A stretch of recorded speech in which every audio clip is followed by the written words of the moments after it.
economista e milita na área ambiental há mais de 30 anos. A nossa entrevista de hoje é com Sérgio Bessermann.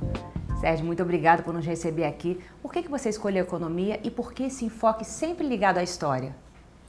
Bom, primeiro eu que agradeço a oportunidade. Eu não escolhi economia fácil, não. Primeiro eu escolhi engenharia. Eu cursei um pedaço da engenharia, ia muito bem em cálculo e física, que é o que geralmente derruba o pessoal, mas a minha incompetência em desenho geométrico, geometria e descritiva, etc., me fez. Aí eu fui para História, na PUC.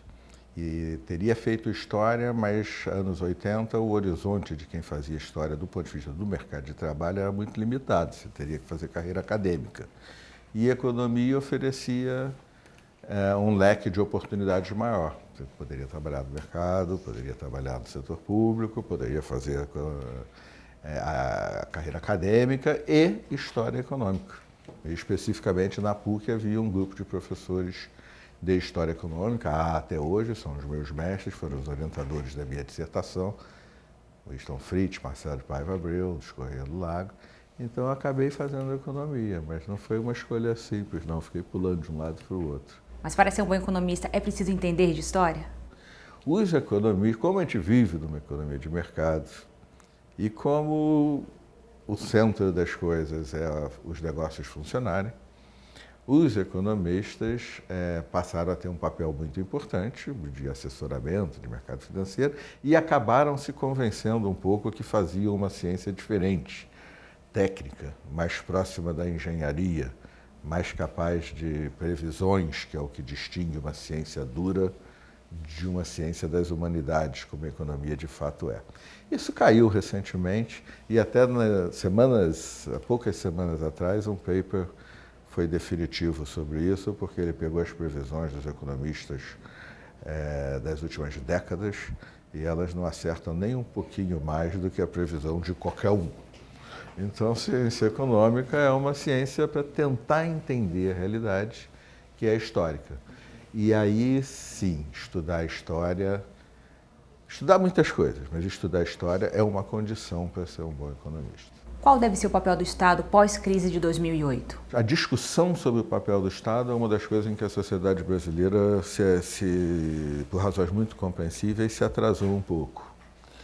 O mundo do passado, do século XX, dividia direita e esquerda por alguns fatores, um dos quais era esse. Seria de esquerda ou progressista quem fosse mais estatizante, ou defendesse um papel maior do Estado na política industrial, na política econômica, na política social. E seria mais liberal, não no sentido norte-americano, mas no nosso sentido, e mais de direita quem fosse mais privatista, quisesse privatizar. Esse mundo no século XXI, no mundo pós-Obama, não faz nenhum sentido, só resta esse tipo de discussão em países que ainda estão perdidos fora da realidade. A discussão é onde Estado e onde setor privado e qual a melhor forma de gerar sinergias, resultados, transformações na combinação entre Estado e setor privado. Se você me disser a segurança pública passa a ser do setor privado, eu vou emigrar, eu sei onde isso vai terminar. Se você me disser o Estado vai voltar a ter companhias elétricas, siderurgias, eu vou emigrar, porque eu também sei onde esse negócio vai terminar, eu e todo mundo hoje em dia sabe. Agora, como trabalhar para que a sociedade seja mais capaz de ser eficiente do que já está claro e de transformar-se no que ainda não está claro, uma combinação entre Estado e setor privado, esse é um dos grandes desafios do século XXI.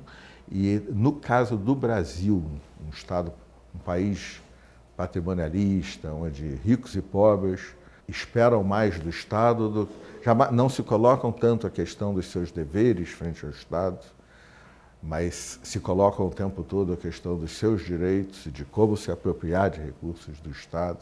Claro que os pobres têm mais direito a isso, mas todos pensam dessa maneira, porque nós somos patrimonialistas, é ainda mais importante a gente avançar e abandonar essa ideia. E como é que fica a questão social? Pois a população de baixa renda que mais depende do Estado, por exemplo, na educação, nas escolas públicas, nos hospitais, como é que a gente pesa, equaliza aí essa equação? Um dos papéis do Estado, fundamental, é trabalhar pela equidade. Exatamente como, aí é uma discussão. Se há um vínculo direto, por exemplo, Bolsa Família ou políticas de transferência de renda, são extremamente úteis no combate à extrema pobreza, então é papel do Estado fazê-los. São mais ou menos úteis no combate à pobreza em geral, então o Estado já tem que saber melhor o que está fazendo. E não tem papel relevante nenhum no longo prazo no combate à desigualdade, que é uma outra coisa. Você transfere renda e a não ser que você vá transferindo mais renda, mais renda, mais renda, mais renda, e isso é impossível, o Estado quebra, você não combate a desigualdade. Você combate a desigualdade distribuindo ativos. No passado se discutia distribuir terra, distribuir fábrica. Hoje, distribuir conhecimento. Esse é o maior ativo? Esse é o maior ativo de todos. E nós, no Brasil, não estamos bem nisso. E a questão não é o fato da educação pública ser uma educação de baixa qualidade. Esse é um dos aspectos. Muito recentemente, só há 3 anos, o único teste internacional educacional que existe, que chama-se PISA, permitiu fazer o corte da estatística do resultado pela renda. E aí uma coisa que nós já sabíamos, infelizmente, dos 64 países que fazem o PISA, o Brasil em matemática, português e ciências tira os últimos lugares, não o último lugar, mas está por baixo para um país que não é um país pobre mais, não é um país rico, mas não é um país pobre, um país injusto, um país desigual. Não é um país pobre. Mesmo não sendo um país pobre, a gente tira ali nos últimos lugares. Em português, em matemática, em ciência. E muita gente colocava isso numa questão desse tipo. Bom, a população pobre não tem acesso a uma educação de qualidade e é isso que justifica esse resultado. Agora, nós podemos cortar o PISA pela renda. E aí revelou-se o seguinte: quando você compara o Brasil com os outros países, aparece esse resultado que a gente falou. A gente fica nos últimos lugares. Quando você compara a elite do Brasil com a elite dos outros países, a diferença aumenta. A diferença entre a elite brasileira, aquela que paga as melhores escolas, e o seu correspondente no Chile, na Áustria, nos Estados Unidos, é maior em termos de conhecimento do que o da população em geral em relação à população dos mesmos países. O senhor acha que essa crise que estamos passando, ela está servindo para despertar o cidadão ou, na verdade, anestesiando? Não, há uma anomia política porque há uma desesperança. Então, de um lado, há uma sensação assim, de que adianta? Mas, de outro lado, eu acho que a gente tem que ser corajoso quando a gente diz as coisas com toda clareza. Você não está gostando do político que está fazendo isso? Nós votamos nele. Nós, a maioria votou nele e ele ganhou. Então vamos não gostar dele e não gostar daquilo em nós que nos fez votar nele. Talvez a gente não tenha prestado atenção suficiente. Talvez a gente não tenha lido o suficiente os noticiários. Talvez a gente tenha formado opinião precipitadamente. Para melhorar a qualidade da democracia no Brasil, nós precisamos aprofundar o nosso pensamento sobre essas coisas. E aí é um papel de todos nós. Como o senhor acha que o populismo contribuiu para a proliferação das favelas e você acha que elas devem ser removidas? Não, bom, tudo isso são questões complicadas demais. Tá? Meu professor Pedro Malan disse que no Brasil, para todo problema muito complicado, tem sempre alguém com uma solução simples e errada. Então, você fez 2 perguntas. O populismo não é o responsável pelas favelas. O responsável pelas favelas é a inexistência de uma política habitacional, o Estado que abriu mão completamente de qualquer política habitacional. Num determinado momento, o populismo favoreceu o crescimento das favelas para ter votos. Então, ele é parcialmente responsável pelo momento em que as favelas mais cresceram, ali pela década de 80, 70. A segunda questão era a remoção das favelas. favelas. A remoção das favelas. Não, a palavra remoção em si já é desagradável, né? Quando você tem que desapropriar um clube de elite ou um prédio de elite, você não diz a remoção do clube. Você diz desapropriação. Não, 1.500.000 pessoas vivem só na cidade do Rio de Janeiro e é assim em todo lugar. O Rio parece diferente porque ele tem estatísticas melhores graças ao Instituto Pereira Passos, que dedica trabalho e conhecimento à realidade do Rio e à realidade das favelas.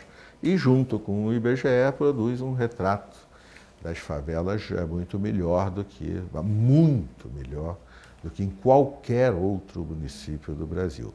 Mas, dito isso, no Rio nós temos 1.500.000 pessoas vivendo em favelas.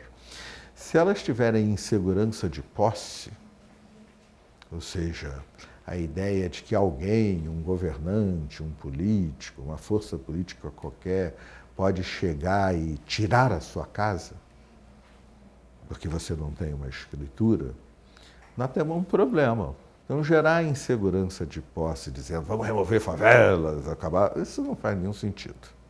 O que faz sentido são programas de integração das cidades, das favelas, na cidade. Outra coisa é tabu. Tabu costuma ser uma coisa idiota. Nós não podemos ser desinteligentes o suficiente para ter que escolher entre o tudo ou nada. Tem que garantir segurança de posse. As pessoas são proprietárias. O IPP está engajado, a Prefeitura do Rio está engajada, por exemplo, em dar endereço a todo mundo. O nome de ruas, endereços reconhecidos, cartografia, alta tecnologia. No momento, projetos pilotos, daqui a pouco a Secretaria Municipal de Urbanismo, tem que dar... Que influencia até a economia, não é a escritura, mas é um endereço reconhecido pela Prefeitura. Ela, de certo modo não, ela já reconhece, mas tem que formalizar isso. Milhões de outros trabalhos de integração. Então, nós não vamos acabar com as favelas, não. As favelas vão acabar virando bairros.